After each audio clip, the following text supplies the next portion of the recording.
Nunca imaginei que o dia mais feliz dele seria o pior da minha vida. Naquela noite, enquanto ajustava o colar de pérolas diante do espelho, sentia uma mistura de orgulho e apreensão. Me chamo Eleonora, tenho 68 anos e estava me preparando para a festa de noivado do meu único filho, Paulo. O vestido azul marinho que escolhi era elegante sem ser chamativo. Aprendi há muito tempo a não ofuscar Camila, a noiva, que aos 32 anos tinha uma beleza marcante e um ciúme igualmente notável. "A senhora está linda", comentou Dolores, que me ajudava a fechar o zíper.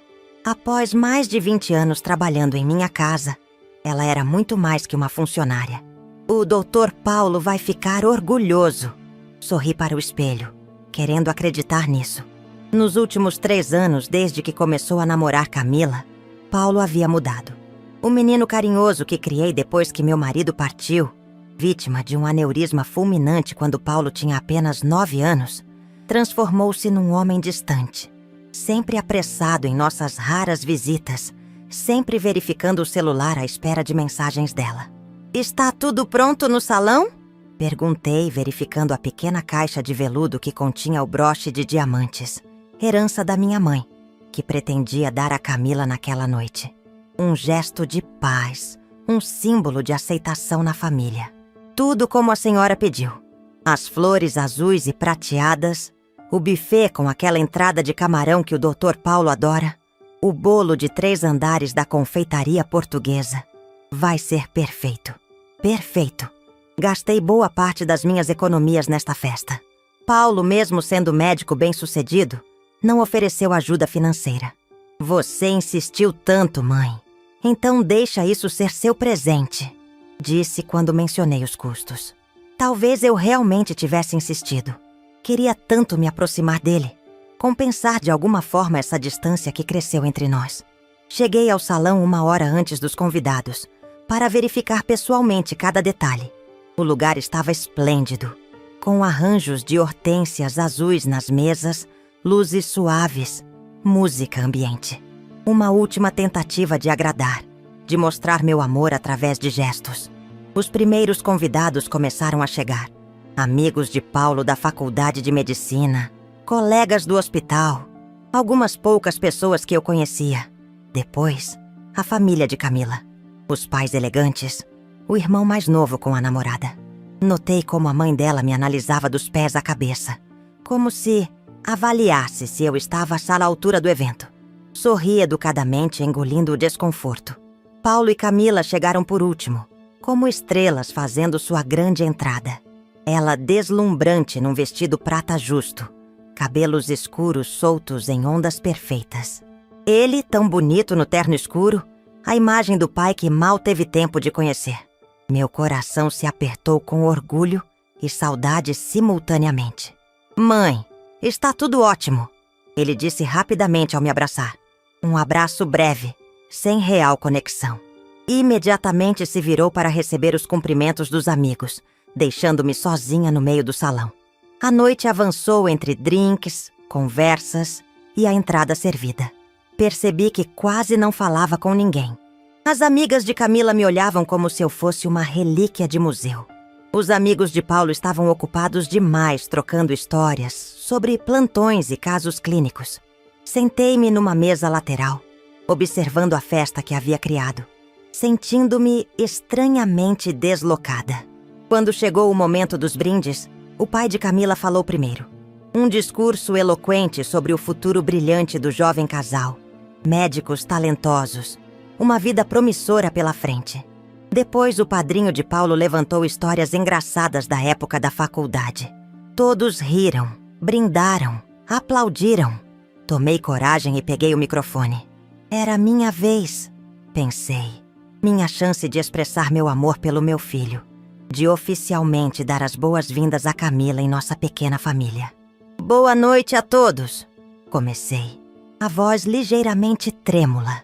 "Quero agradecer a presença de cada um de vocês neste momento tão especial. Como mãe do Paulo." Foi quando aconteceu. Camila caminhou determinadamente até mim, o sorriso fixo no rosto, mas os olhos furiosos. Arrancou o microfone da minha mão com um movimento brusco. Já chega, dona Eleonora, ela disse rindo, mas com um brilho gélido no olhar. A gente sabe que a senhora adora ser o centro das atenções, mas hoje é o nosso dia. Aliás, já está mais que na hora da senhora entender que velha inútil não tem voz na nossa vida. O salão inteiro emudeceu. 150 pessoas, todas paralisadas, olhares alternando entre mim e Camila. Senti como se tivesse levado um tapa físico. Meu rosto queimava de vergonha. Meu coração batia tão forte que achei que todos poderiam ouvir. Instintivamente, olhei para Paulo. Meu filho, meu único filho, por quem sacrifiquei tudo. Certamente ele interviria. Certamente defenderia sua mãe. Em vez disso, ele riu. Um riso curto, mas claro. E então, para meu absoluto horror, bateu palmas. Isso aí, amor. Coloca ela no lugar dela. Foi como se o mundo parasse de girar. Como se o chão se abrisse sob meus pés. Ouvi alguns murmúrios chocados. Vi expressões de desconforto. Mas Paulo e Camila sorriam, cúmplices em minha humilhação, com as pernas bambas, mas recusando-me a demonstrar o quanto estava devastada, fiquei de pé. Ajeitei o vestido, endireitei os ombros, peguei minha bolsa e o embrulho com o broche que pretendia dar. Desejo toda a felicidade a vocês, disse calmamente, minha voz surpreendentemente firme. Espero que nunca descubram o que é ter um filho que te humilha publicamente. Caminhei em direção à saída. Passos medidos, cabeça erguida. Ninguém me seguiu. Ninguém me impediu. Pedi ao motorista do aplicativo que me levasse para casa. E foi só quando a porta se fechou, na segurança das minhas paredes, que desmoronei. Chorei como não chorava desde a partida do meu marido. Chorei pela traição, pela crueldade, pela ingratidão, pela morte do filho que pensei ter criado, amoroso, gentil, respeitoso, e pelo estranho que existia em seu lugar. Sentada no sofá, ainda de vestido de festa, encarei o pequeno embrulho em minhas mãos. O broche de diamantes que minha mãe usou em ocasiões especiais, que me deixou no leito de morte com a recomendação: dê à esposa do seu filho, para que nossa família continue unida mesmo quando eu partir. Que ironia! Abri a caixinha e observei as pedras brilhando sob a luz da sala. Este objeto precioso nunca adornaria Camila. Nunca seria parte de uma família onde eu era chamada de velha inútil, sob aplausos do meu próprio filho. Naquela noite, adormeci exausta no sofá, ainda vestida para uma celebração que se transformou em funeral. Não de uma pessoa, mas de uma relação que eu acreditava inabalável. Quando o sol nasceu, algo novo havia nascido também dentro de mim. A compreensão de que precisava me proteger, mesmo que isso significasse distância do meu único filho. O telefone começou a tocar às 9 da manhã. Paulo. Ignorei. Continuou tocando, intermitentemente durante todo o dia. Mensagens chegavam. Mãe, precisamos conversar. Você sabe como Camila é explosiva. Estava todo mundo estressado. Temos assuntos importantes para resolver. Nenhum pedido de desculpas. Nenhum reconhecimento real da dor que haviam causado. Apenas justificativas e a urgência de assuntos importantes que eu ainda não sabia, mas logo descobriria, tinham muito mais a ver com propriedades do que com reconciliação. Tem memórias que doem mais que cicatrizes. Nos dias que se seguiram à festa, permaneci em casa, recusando visitas, deixando chamadas caírem na caixa postal. Precisava desse silêncio para processar não apenas a humilhação pública, mas a traição profunda que representava. Sentada na poltrona da sala, a mesma onde embalei Paulo tantas vezes quando era pequeno, folheava álbuns antigos de fotografias. Ali estava ele aos 5 anos, sorriso banguela, orgulhosamente segurando o desenho que havia feito na pré-escola. Para a melhor mãe do mundo. Paulo aos 12, recebendo medalha na feira de ciências, olhando para mim na plateia em busca de aprovação. Paulo em sua formatura da faculdade de medicina, braços ao meu redor, ambos chorando de alegria e cansaço. Conseguimos, mãe! Ele disse naquele dia. Você sempre disse que conseguiríamos. E realmente conseguimos. Embora apenas eu soubesse o preço completo. As noites trabalhando em 2, às vezes 3 empregos. Os anos sem férias ou novos sapatos para que pudesse pagar as mensalidades. O apartamento que refinanciei, aumentando anos de prestações para cobrir os custos dos materiais do curso. Tudo isso sem um peso no coração, sem arrependimento. Afinal, éramos apenas nós 2 desde que Fernando partiu tão abruptamente. Serviço extra como tradutora aos finais de semana? Claro, significava mais livros para Paulo. Pegar plantões no feriado na clínica onde trabalhava como administradora? Sem problemas, pagaria aquela viagem de estudos que ele tanto queria. O telefone tocou novamente, interrompendo minhas reflexões. Desta vez, não era Paulo, mas minha irmã Cecília. Eleonora, o que aconteceu? Estou tentando falar com você há dias. Uma amiga minha estava na festa e me contou. É verdade? Suspirei, finalmente pronta para falar sobre aquela noite. Sim, Cecília. Cada palavra é verdade. Camila me chamou de velha inútil na frente de todos. E Paulo? Paulo aplaudiu. O silêncio do outro lado da linha dizia tudo. Cecília, sempre tão falante, sem palavras pela primeira vez em anos. Meu Deus, Eleonora! Eu sabia que essa moça não prestava, sempre soube. Mas isso... E o Paulo?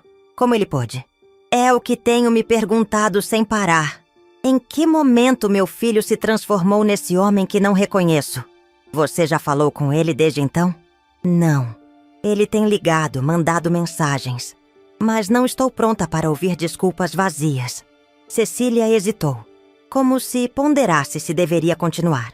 Eleonora, tem algo que você precisa saber. Não queria trazer mais problemas, mas depois disso, você merece saber a verdade. Meu coração apertou. Que verdade, Cecília? Mariana, você se lembra dela? A esposa do Cláudio, que trabalha no mesmo hospital que Paulo? Ela me contou algo perturbador na semana passada, antes mesmo da festa. Aparentemente, Paulo tem falado abertamente no hospital sobre seus planos para o seu apartamento. Senti o sangue gelar. Que planos? Ele disse a colegas que assim que você batesse as botas ou fosse para um asilo, palavras dele, não minhas, o apartamento seria reformado para ele e Camila viverem. Falou como se já fosse dono, como se estivesse apenas esperando. A dor que senti naquele momento foi quase física, como uma faca girando lentamente em meu peito. Não era apenas desrespeito ou um momento de fraqueza na festa. Era calculado. Eu não era uma mãe para ser amada ou respeitada. Era um obstáculo, um meio para obter bens materiais. Eleonora, você está aí? Estou, respondi mecanicamente.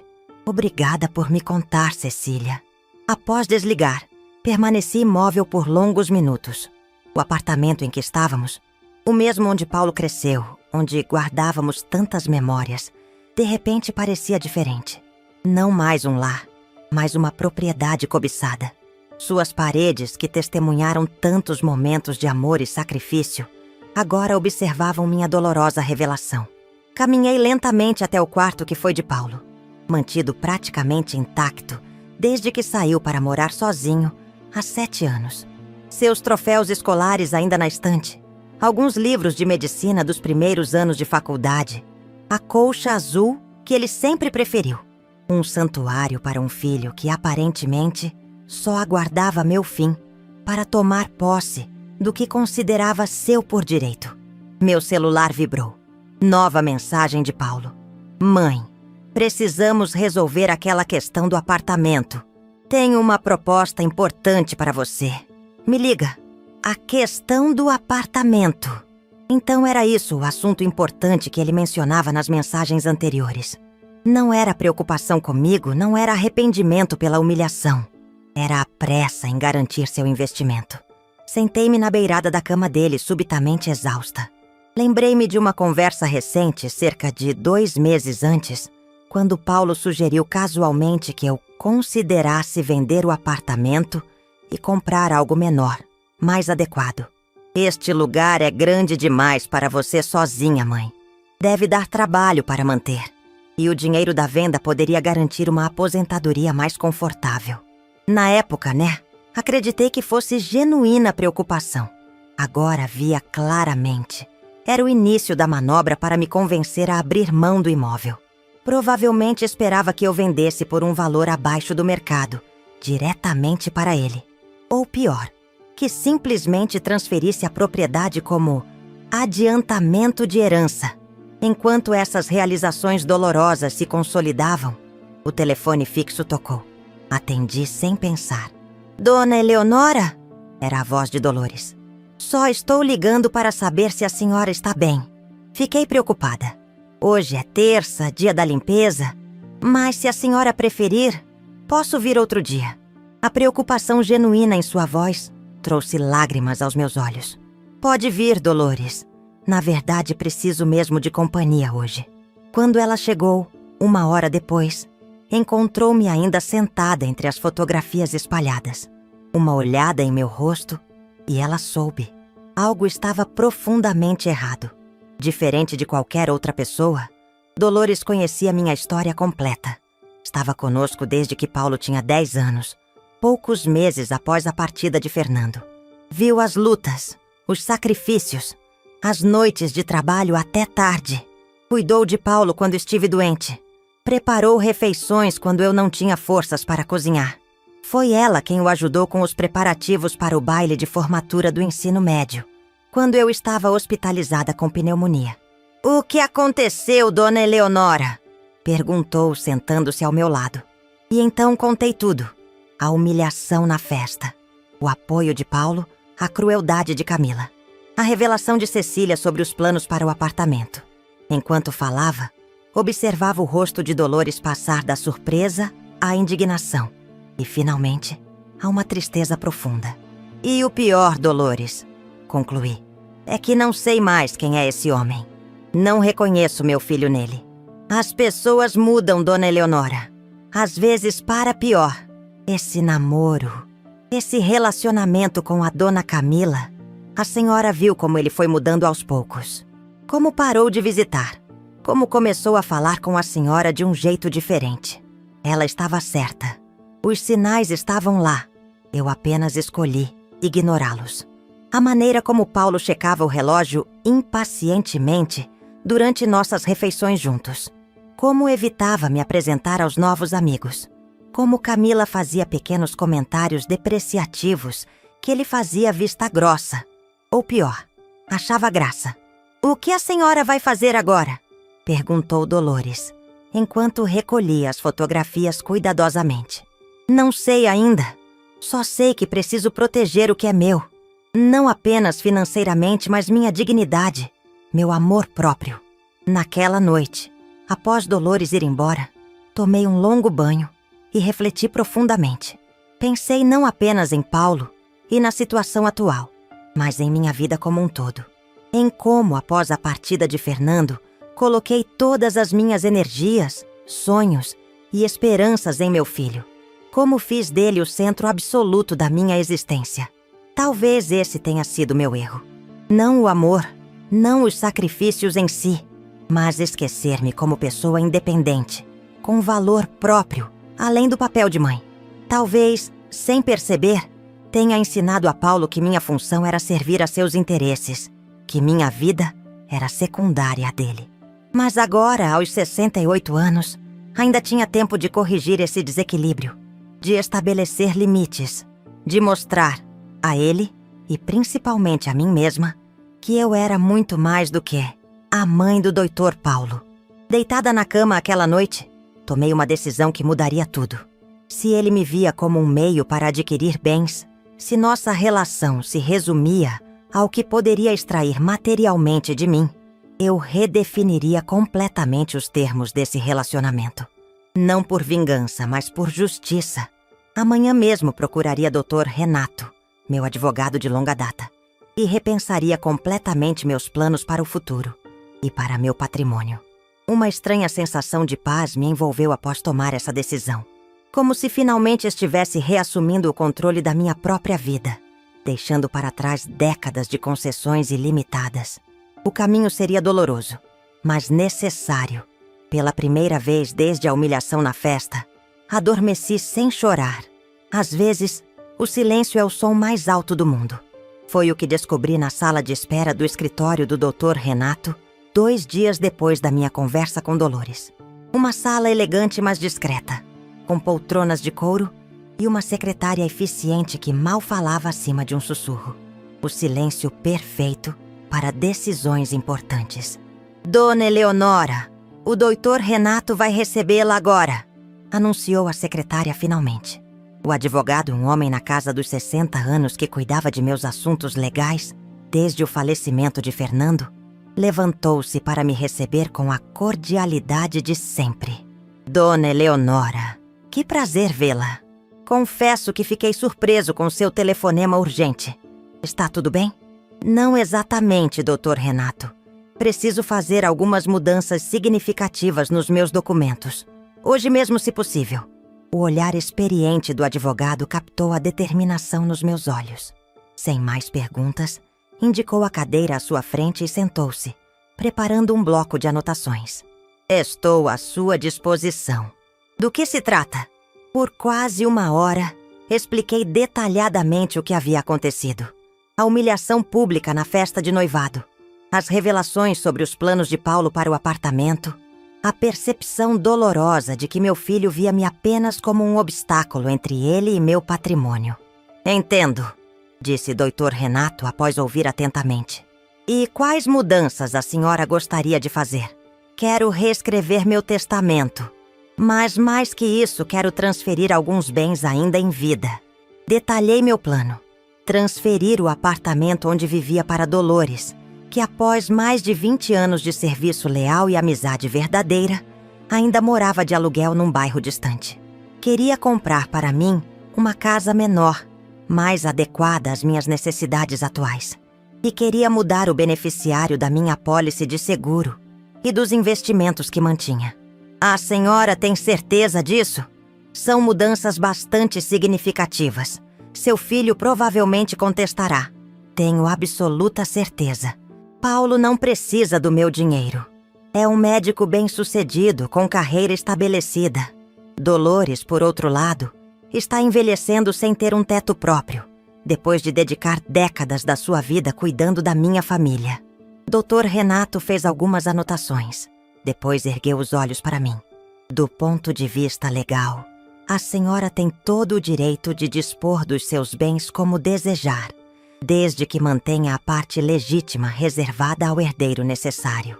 No caso da transferência ainda em vida, isso é considerado uma doação, e a senhora pode fazer doações dentro de certos limites legais.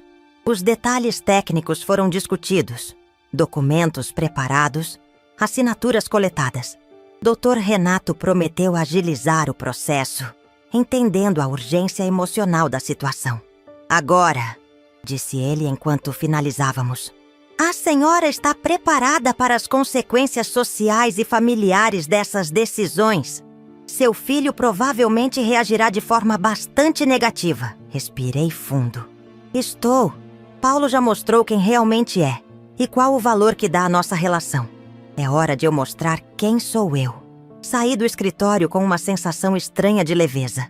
Como se um peso que carregava há anos, o peso de expectativas não correspondidas, de amor não reciprocado, tivesse sido finalmente removido.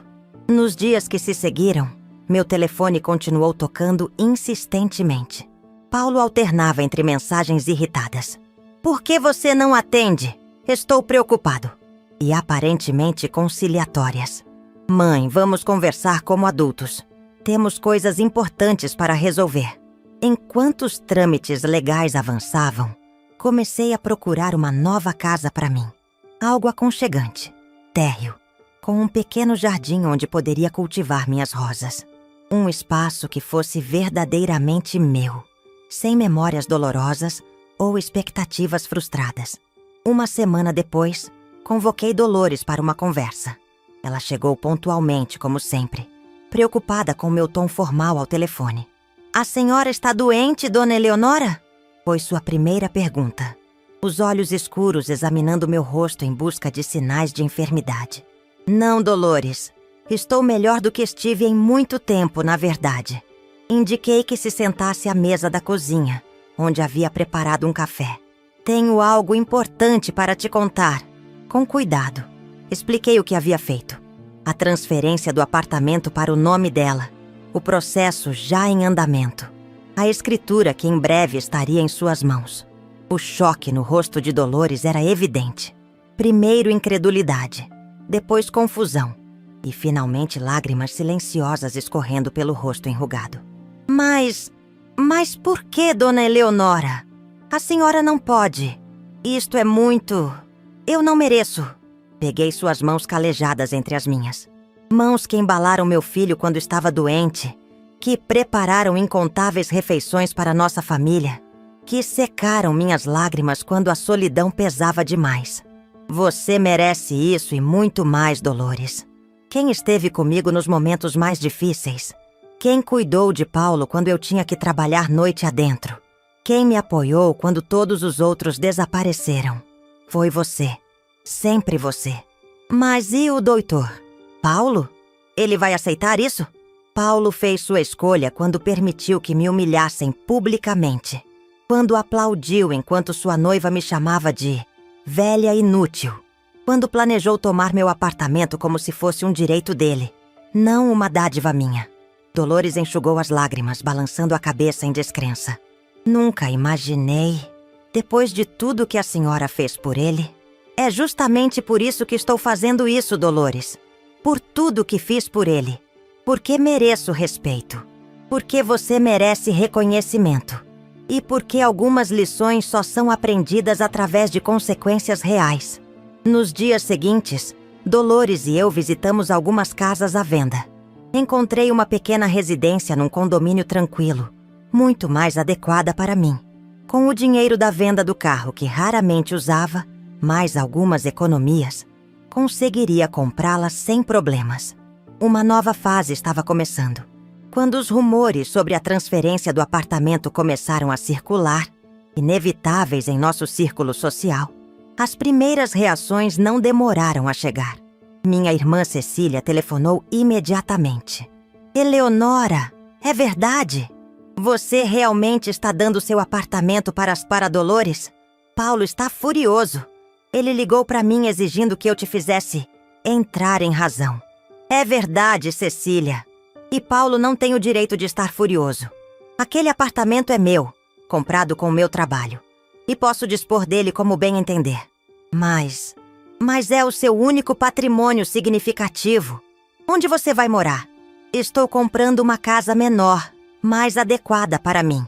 E não se preocupe com o meu bem-estar financeiro. Tenho minhas economias, minha aposentadoria. Estarei bem. Houve um silêncio do outro lado da linha. Depois um suspiro resignado. Você sempre foi teimosa, Eleonora. Mas desta vez, acho que você está certa. Depois do que Paulo fez, talvez seja a única forma dele entender.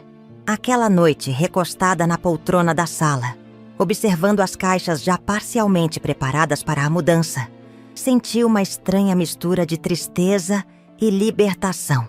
Tristeza por todas as esperanças desfeitas, pelo filho que pensei ter criado e que não existia.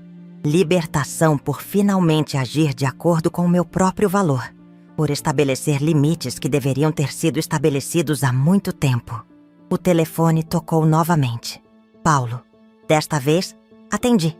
Mãe, finalmente. Precisamos conversar urgentemente. Sim, Paulo. Acredito que sim. É verdade o que estão dizendo? Que você está dando nosso apartamento para ameaçar a empregada? Você perdeu o juízo? A frieza em sua voz, a incredulidade, a certeza de que o apartamento era nosso e não meu. Tudo isso confirmava que minha decisão havia sido acertada. O apartamento é meu, Paulo. Comprado com meu dinheiro, com meu trabalho. E sim, decidi transferi-lo para Dolores, que dedicou mais de 20 anos cuidando de nós. De você, inclusive. Isso é absurdo. Vou contestar judicialmente. Você claramente não está em seu juízo perfeito.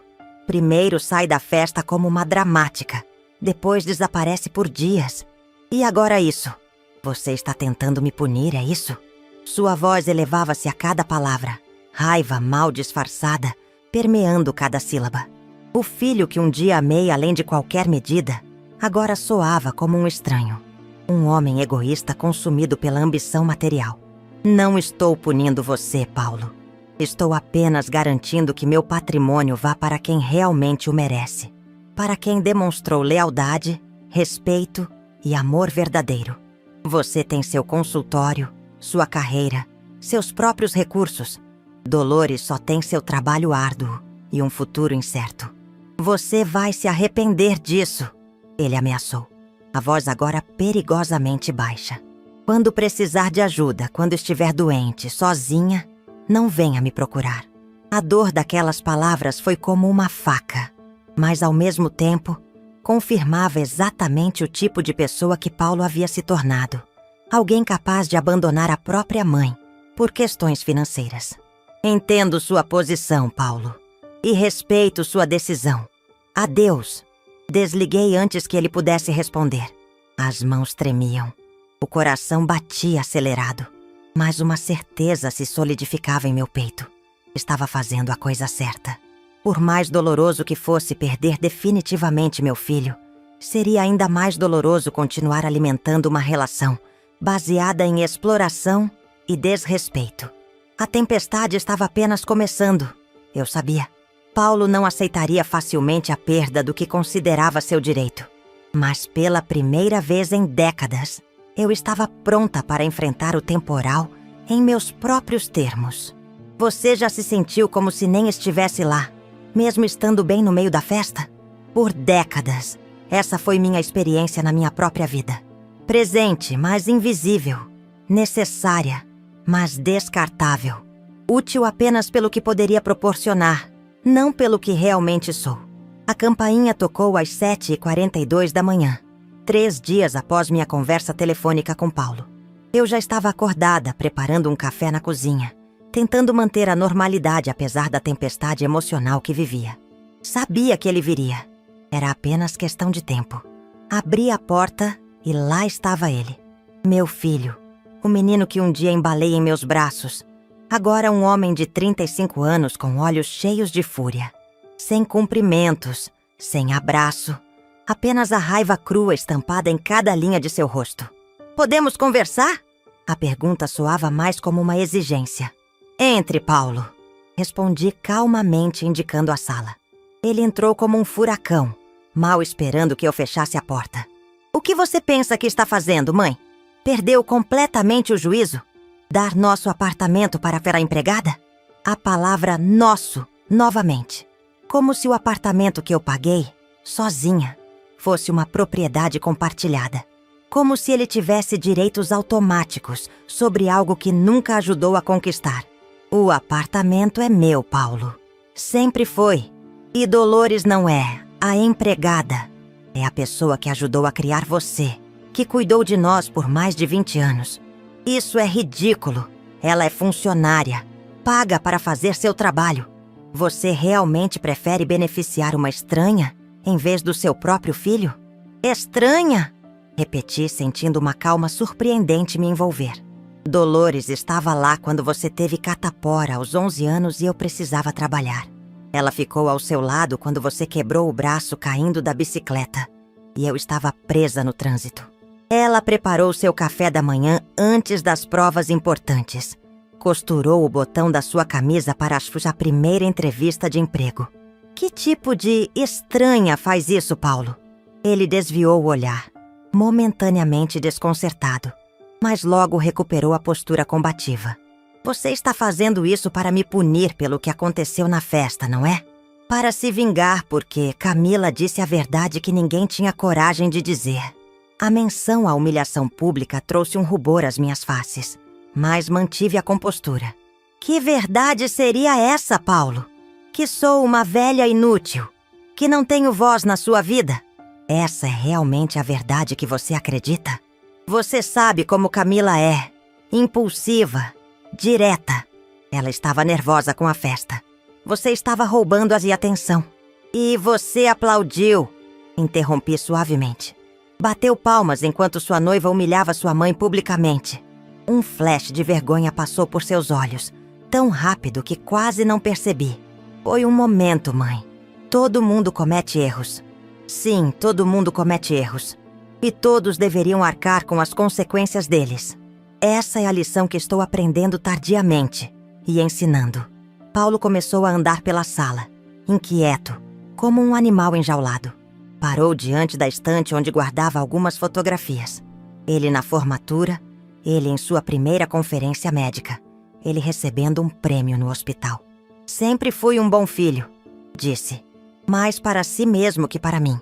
Sempre te respeitei, sempre cuidei de você. Cuidou como, Paulo? Visitando cada vez menos? Ignorando minhas ligações? Planejando tomar meu apartamento quando eu batesse as botas ou fosse para um asilo? São essas suas palavras, não minhas. Ele se virou bruscamente. Quem te disse isso? Foram fofocas, coisas tiradas do contexto. Importa? O que importa é que você confirmou tudo com suas próprias ações. Com sua reação ao descobrir que não receberia o apartamento. Com sua indignação por eu dispor do que é meu como bem entender. Paulo sentou-se pesadamente no sofá, passando as mãos pelo rosto em um gesto de frustração. O que você quer, mãe? Diga-me o que preciso fazer para reverter essa loucura. Não é loucura, Paulo. É uma decisão tomada com clareza e determinação. O apartamento será transferido para Dolores. Já comprei uma casa menor para mim. A papelada está em andamento e não há nada que você possa fazer para mudar isso. Ele me olhou com uma mistura de descrença e desprezo. Você vai se arrepender quando estiver sozinha, doente, precisando de ajuda. Para quem vai ligar? Para a má empregada? A crueldade daquela pergunta revelava tanto. A certeza de que eu era, ou seria, um fardo. A instrumentalização da relação maternal. Cuidado em troca de bens materiais. Se for preciso, sim. Pelo menos, ela demonstrou mais lealdade e amor verdadeiro do que meu próprio filho. Paulo levantou-se abruptamente. Isso não vai ficar assim. Vou contestar judicialmente. Vou provar que você não está mentalmente capaz. Vá em frente. Os médicos e o juiz terão uma opinião diferente. Não há nada de irracional em recompensar quem realmente merece. Ele caminhou até a porta, parando antes de sair. Camila está certa. Você é apenas uma velha amarga que não suporta ver o filho feliz. Que prefere se apegar a coisas materiais a apoiar a própria família. A ironia daquela acusação era quase palpável. Quem estava realmente apegado a bens materiais nessa história? Quem via relações apenas em termos de ganhos e perdas? Se é assim que você me vê, Paulo, então realmente não há mais nada a dizer. Desejo felicidades a você e Camila. Sinceramente. A porta bateu com força suficiente para fazer os porta-retratos na estante tremerem. Fiquei imóvel por longos minutos, assimilando o que havia acabado de acontecer. A ruptura estava consumada. O filho que criei, que amei incondicionalmente, havia se revelado um estranho movido por interesse e egoísmo. A dor era imensa, mas, estranhamente, não me senti tentada a voltar atrás. Algo havia mudado fundamentalmente dentro de mim. A necessidade desesperada de agradar, de ser aceita, de manter laços a qualquer custo, havia sido substituída por um senso de valor próprio e dignidade. Nos dias seguintes, como prometido, Paulo tentou contestar legalmente minhas decisões. Contratou um advogado renomado, entrou com pedidos para impedir a transferência do apartamento, até mesmo tentou um processo de interdição, alegando que eu não estava em pleno gozo das minhas faculdades mentais. Doutor. Renato, no entanto, havia preparado tudo meticulosamente. Laudos médicos recentes atestavam minha plena capacidade. Testemunhas confirmavam minha lucidez e independência. A tentativa patética de me declarar incapaz apenas serviu para expor ainda mais o caráter de Paulo. Não apenas para mim, mas para nosso círculo social. Seu filho está cavando a própria cova social e profissional, comentou o Dr. Renato durante uma de nossas reuniões. No hospital, Comentam que ele está obcecado com esse processo, negligenciando pacientes. Alguns colegas até se recusaram a testemunhar a seu favor, chocados com a tentativa de interditar a própria mãe por questões financeiras. Não senti satisfação com essas notícias, apenas tristeza. O que Paulo não percebia era que, ao tentar me privar da minha autonomia, estava prejudicando principalmente a si mesmo, não apenas social e profissionalmente, mas em sua própria humanidade. Um mês depois do confronto, recebi uma carta formal de Paulo. Não uma tentativa de reconciliação, mas um comunicado frio, informando que havia desistido das ações judiciais, mas que considerava nossos laços familiares definitivamente rompidos. Diante de sua clara preferência por estranhos em detrimento da própria família, não me resta alternativa senão respeitar sua decisão e seguir minha vida. Não espere mais qualquer contato ou apoio de minha parte. Li a carta várias vezes, sentada à mesa da cozinha do apartamento que logo não seria mais meu. As palavras eram duras, mas de alguma forma libertadoras. O ciclo de expectativas, desapontamentos e manipulações estava finalmente encerrado. Dobrei cuidadosamente o papel e guardei-o numa gaveta. Um dia, talvez, Paulo entenderia que o verdadeiro amor não vem com condições ou exigências materiais, que uma mãe não é um banco ou uma propriedade a ser explorada, que relações saudáveis são baseadas em respeito mútuo, não em conveniência. Até lá eu seguiria meu próprio caminho, com dignidade, com paz e com a certeza de que, apesar da dor, havia feito a escolha certa. Posso te contar como, num só minuto, eu deixei de ser mãe e virei um incômodo. Acontece mais silenciosamente do que você imagina. Não é um processo dramático de uma única cena. É uma erosão lenta da sua humanidade, aos olhos de quem você ama. Até que um dia, em uma festa de noivado, as máscaras caem e você enxerga a verdade nua e crua. Você não é mais uma pessoa, apenas um estorvo no caminho de alguém. 6 meses se passaram desde aquela noite fatídica. A primavera chegou, trazendo novas flores ao pequeno jardim da casa onde agora vivo. Um espaço menor, mais adequado às minhas necessidades. Uma sala aconchegante, 2 quartos, uma cozinha funcional e, o mais importante, um terraço onde cultivar minhas rosas e hortênsias. A transferência do apartamento para Dolores foi finalizada 3 meses atrás. Jamais esquecerei a expressão em seu rosto quando lhe entreguei as chaves e a escritura definitiva. Dona Eleonora, ainda não acredito, ela disse, lágrimas nos olhos. Nunca imaginei que um dia teria minha própria casa, que poderia parar de pagar aluguel. Você merece isso e muito mais, Dolores. Considere uma pequena retribuição por décadas de lealdade e carinho. Ela aposentou-se logo depois, aos 63 anos. Agora vem me visitar regularmente. Não mais como funcionária, mas como amiga. Tomamos chá juntas no terraço. Rimos de histórias antigas. Compartilhamos receitas. Uma amizade verdadeira baseada em respeito mútuo, não em obrigações ou interesses. Quanto a Paulo, soube por terceiros que seu casamento com Camila aconteceu em uma cerimônia discreta, muito diferente da grande celebração que haviam planejado originalmente. Aparentemente, o episódio da festa de noivado e a subsequente batalha judicial mancharam sua reputação no hospital e no círculo social. Vários convidados ilustres recusaram-se a comparecer após ouvirem como ele tratou a própria mãe. Não sinto nenhuma satisfação com isso. Apenas uma tristeza melancólica pelo filho que perdi. Ou talvez nunca tenha realmente tido. Pelo homem que ele poderia ter sido se não tivesse permitido que a ambição e a influência negativa ofuscassem seus valores. Fui ao shopping ontem comprar um presente para minha irmã Cecília, que completava 65 anos. Enquanto esperava na fila do caixa, ouvi uma voz familiar atrás de mim. Mãe! Virei-me lentamente. Paulo estava lá, segurando algumas sacolas de compras, parecendo abatido e mais velho do que seus 35 anos. Por um momento, nossos olhares se cruzaram. O dele hesitante, o meu sereno. Olá, Paulo, respondi calmamente. Você está bem? Perguntou, um lampejo de algo parecido com preocupação genuína atravessando seu rosto. Estou ótima, obrigada. E você? Ele deu de ombros, desconfortável. Indo. O trabalho no hospital tem sido complicado ultimamente. Assenti, sem pressionar por detalhes.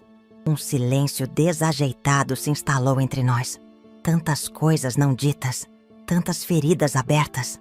Soube que você se mudou, ele finalmente comentou. E que Dolores está morando no antigo apartamento. Tem uma casa menor agora, mais adequada para mim. E Dolores finalmente tem seu próprio lar, depois de uma vida de trabalho. Paulo olhou para o chão, depois novamente para mim. Camila e eu estamos nos separando. A notícia não me surpreendeu. Relacionamentos construídos sobre valores materialistas raramente resistem aos primeiros ventos contrários. Sinto muito, respondi honestamente. Ela mudou depois do casamento. Ou talvez eu só tenha começado a enxergar quem ela realmente é. As exigências constantes, a insatisfação, o desprezo pelos outros. Quis dizer, eu te avisei. Mas que propósito isso serviria? Em vez disso, apenas esperei que ele continuasse. Tenho pensado muito em você, admitiu, a voz baixa. Em como as coisas acabaram entre nós, no que aconteceu na festa. Em tudo. Eu também tenho pensado muito, Paulo. Sobre limites, sobre respeito, sobre o que realmente importa no fim. A fila avançou. Chegou minha vez no caixa. Paguei minha compra. Paulo esperando pacientemente atrás de mim. Quando terminei, ele deu um passo hesitante em minha direção. Você acha que um dia poderíamos conversar? Realmente conversar? Olhei para o homem à minha frente. Não mais o filho idealizado das minhas memórias, nem o vilão cruel dos últimos meses. Apenas um ser humano falível. Talvez finalmente começando a enxergar além de seus próprios interesses. Talvez, Paulo, um dia, quando ambos estivermos prontos para uma conversa honesta. Ele assentiu, aceitando minha resposta não comprometedora. Posso pelo menos ter seu novo endereço? Ou um telefone? Hesitei por um momento, avaliando se estava pronta para abrir essa porta. Finalmente peguei um cartão da loja e uma caneta, anotando meu número atual.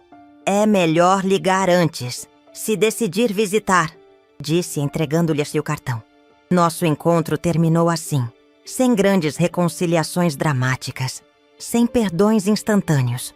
Apenas o reconhecimento silencioso de que talvez um dia pudéssemos reconstruir algo novo das cinzas do que foi destruído.